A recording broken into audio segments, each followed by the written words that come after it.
Bank of India के बारे में तो आप सबने सुना ही होगा। क्या आपको पता है कि स्टेट बैंक ऑफ इंडिया में जो कर्मचारी काम करता है, यानी कि पीओ लेवल का और क्लर्क लेवल का, उसकी सैलरी कितनी होती है? दोस्तों, दिनेश कुमार झा इसके वर्ल्ड वाइड के चेयरमैन हैं और इंडिया में ये बैंक फर्स्ट रैंक पे है। ग्लोबल लेवल पर ये बैंक 221 नंबर पर आती है। तो एसबीआई पीओ की कितनी सैलरी होती है, ये मैं आज आपको बताने वाला हूं। अब मैं पहले सबसे बता दूं कि जो एसबीआई है उसकी जो नेट वर्थ 2021 में कैलकुलेट की गई है वो 10,130 करोड़ से भी ज्यादा है।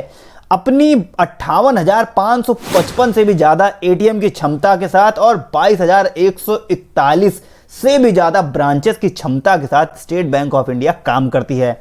तो ऐसी बैंक के कर्मचारी को भी कुछ अच्छी सैलरी मिलनी चाहिए, लेकिन मैं आपको बताऊंगा कि उनको सैलरी कितनी मिलती है, क्या उनको ज़्यादा सैलरी मिलती है या कम सैलरी मिलती है।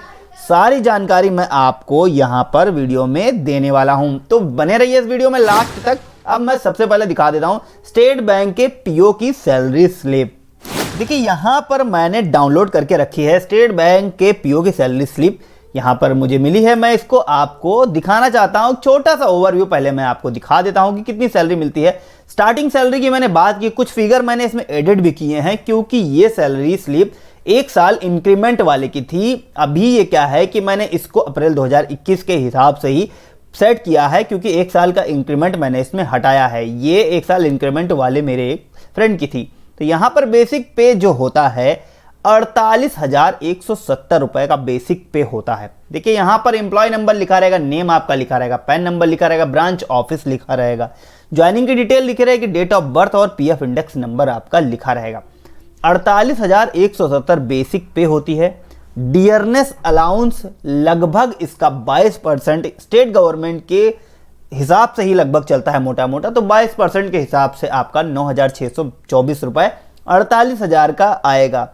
सिटी कंपनसेटरी अलाउंस एक तरीके का सिटी का अलाउंस होता है जो मिलता है एसबीआई के पीओ के कर्मचारी को, क्लर्क के कर्मचारी को। वो लगभग 1,000 रुपए तक अभी बढ़ करके हो गया है, पहले 200 या 300 रुपए था। कुछ अरियर मिलता है, अगर पिछले साल का कुछ अरियर या पिछली सैलरी का कुछ अरियर रह गया है तो वो आपकी सैलरी में ऐड होकर के आता है।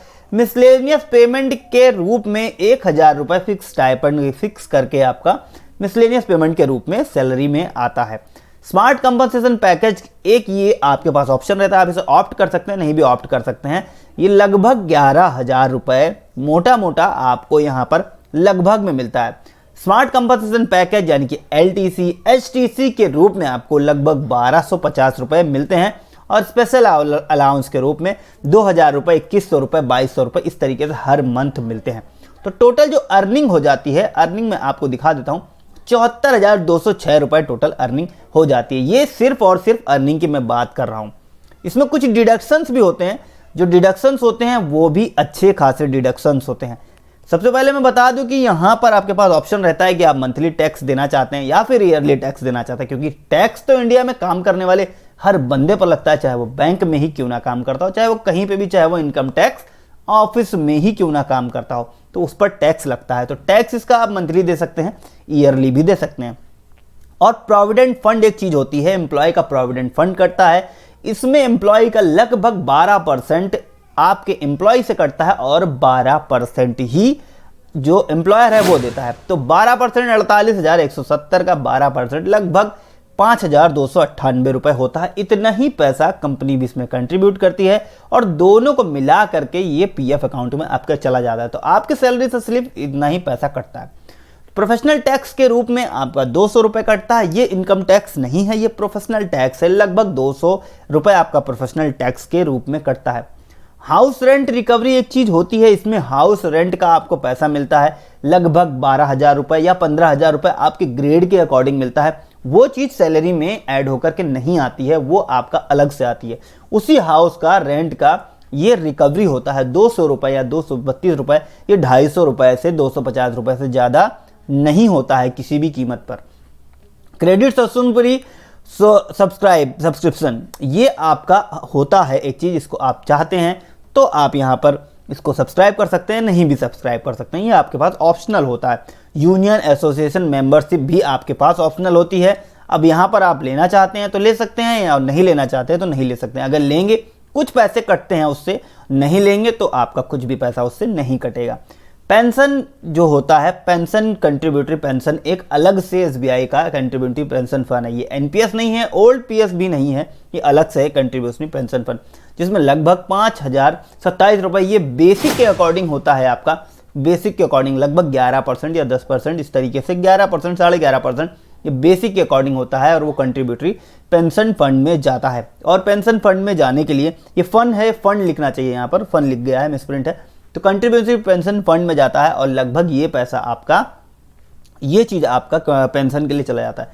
तो जो टेक होम अर्निंग थी 74,000, जो टेक होम अर्निंग थी वो 63,199 आई है, क्योंकि जो ग्रॉस सैलरी थी वो 74,200 थी और जो डिडक्शन है उसमें लगभग 11,000 रुपये के डिडक्शन हुए। तो 74,000 में से 11,000 रुपये लेस होकर के लगभग सैलरी जो होती है 63,199 की। स्टार्टिंग सैलरी की मैं बात कर रहा हूँ, ये आपका थोड़ा बहुत फ्लक्चुएट होती रहती है, 64,000 या 65,000 इस तरीके से भी ऊपर नीचे हो सकती है, लेकिन लगभग मोटा मोटा यही है।